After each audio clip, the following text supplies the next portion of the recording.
Hi, I'm Fabrice Leveque. I'm Head of Policy at WWF Scotland. WWF is the World Wildlife Fund for Nature, a global environmental conservation organisation. Today I'm speaking on behalf of the Climate Emergency Response Group, of which we are a part, and is a group of like-minded leaders from Scotland's public, private and civic sectors that's come together to make proposals to the Scottish Government that it could implement to truly tackle the climate emergency. So let's start by looking at what the climate change plan is and what it's meant to do. It's a legal requirement on the government to produce a plan that shows how it's going to meet Scotland's climate change targets. So it's a really important moment to drive government action and hold it to account for those targets. The government's required to produce a plan every 5 years, and the plan essentially has to have three key elements. The first of those is showing how emissions will be reduced in each sector.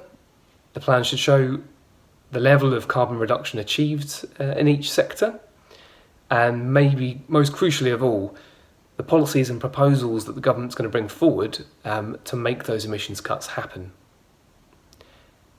So this plan was published in draft form in December. It's currently being scrutinised by the Scottish Parliament. That will carry on until March, and a final plan will be published thereafter. So there's still quite a lot to play for, and I think the Assembly can really shine a good, useful light on some of the tricky issues bound up within the plan. So what is our assessment of the plan? In our view, there are really good ambitions set out, and it's really good to see the Scottish Government striving hard to meet our climate change targets. But we think the plan's weaker in terms of the actions that will deliver that. So in terms of the vision, some really strong signals around switching 1 million homes to renewable heating systems by 2030 and reducing the kilometres driven by cars. We do have concerns around some of the aspects of the strategy. So for example, the agriculture and heavy industry sectors aren't required to make the same kinds of cuts as others. There's also an over-reliance on what are called negative emissions technologies.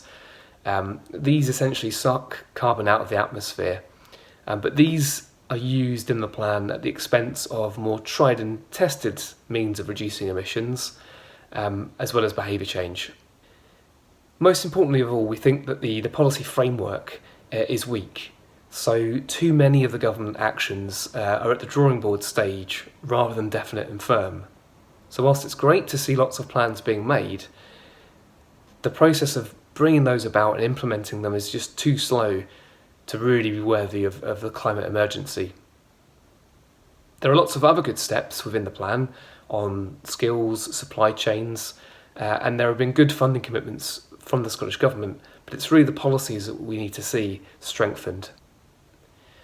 So turning to that strengthening, I'm going to use the rest of this presentation to look at aspects that could be improved in homes, transport and food and diets.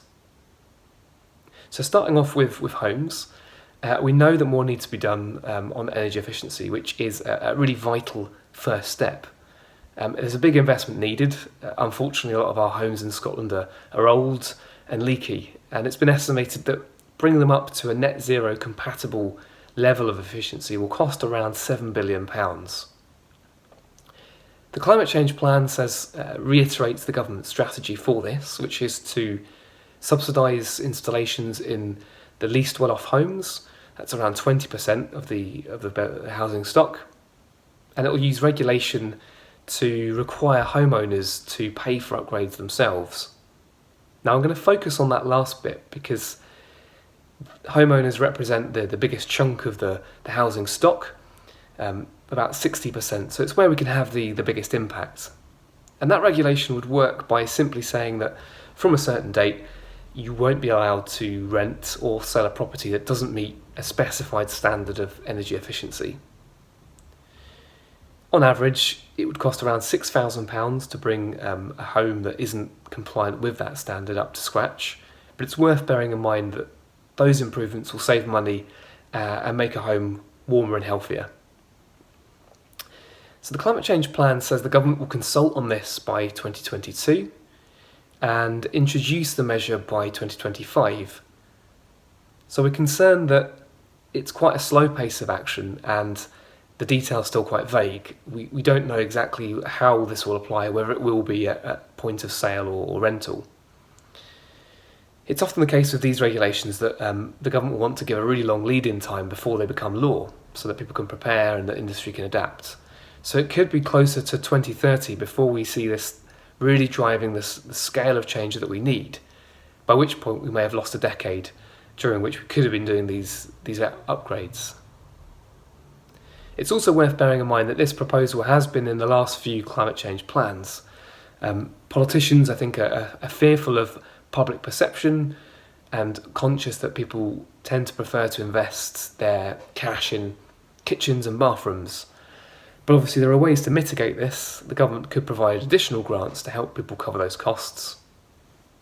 So I'll turn now to food, and we know that our food system has a huge role to play in tackling climate change.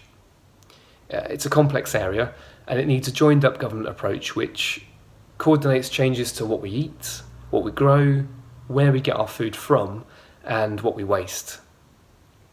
Now we need to see the government provide advice to encourage practices that are better for the climate, for health, for nature and for welfare. The Climate Change Plan repeats previous commitments from government that it will set out guidance on sustainable diets to help people make better choices and encourage behaviour change. So whilst that's really positive, no timescale is given for when this will actually happen, and in a previous assessment the Climate Emergency Response Group rated this area red for progress, as there's very little evidence of activity. The proposal itself is also quite weak. We'd like it to be strengthened by implementing the sustainable diets through meals that are procured by the government in, for example, hospitals and schools. That would be a huge boost and see hundreds of millions of pounds put towards these sustainable diets. Unfortunately, there's no mention of this in the Climate Change Plan update. There are some key issues around this. The government cites COVID and Brexit disruption, and obviously those have to be taken into account. But there's a historic reluctance to intervene in the market here and tell people what to do. And cost is also another issue that the government's concerned with. So I'll finish up by looking at transport. Now the Climate Change Plan sets a welcome new target to reduce car kilometres by 20% by 2030. And that's to be delivered by extra investment in walking and cycling infrastructure, investment in public transport, applying the 20-minute neighbourhood concept to our communities, and rolling out big city and town centre upgrades, as is happening currently in Edinburgh. So this target's great, but there aren't any new policies to actually deliver it, so it's not clear that it's achievable. Government spending on public transport, walking and cycling remains unchanged and is still dwarfed by the spending on roads. For comparison, in Ireland, 20% of their transport budget goes to walking and cycling. In Scotland, it's a much lower figure. What we need for this to be a credible target is a more concerted effort from government to improve walking and cycling infrastructure, particularly at the same time as we're upgrading existing roads.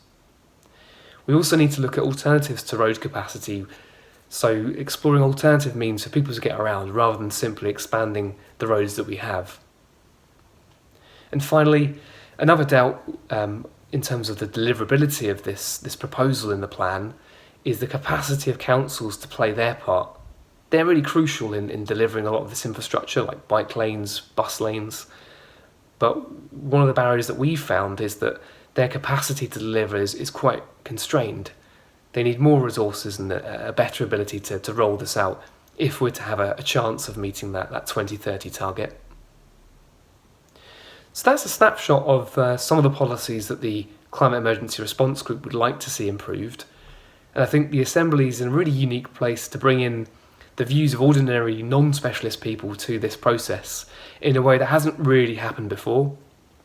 So I think it'd be great if the Assembly could build on the plan, give politicians the confidence to act in some of these more controversial areas, and in particular highlight areas that you think should and could be improved, and making recommendations for new ideas to be included. So I'll finish there, and thank you for listening and wish you all the best luck in the final stages of the Assembly.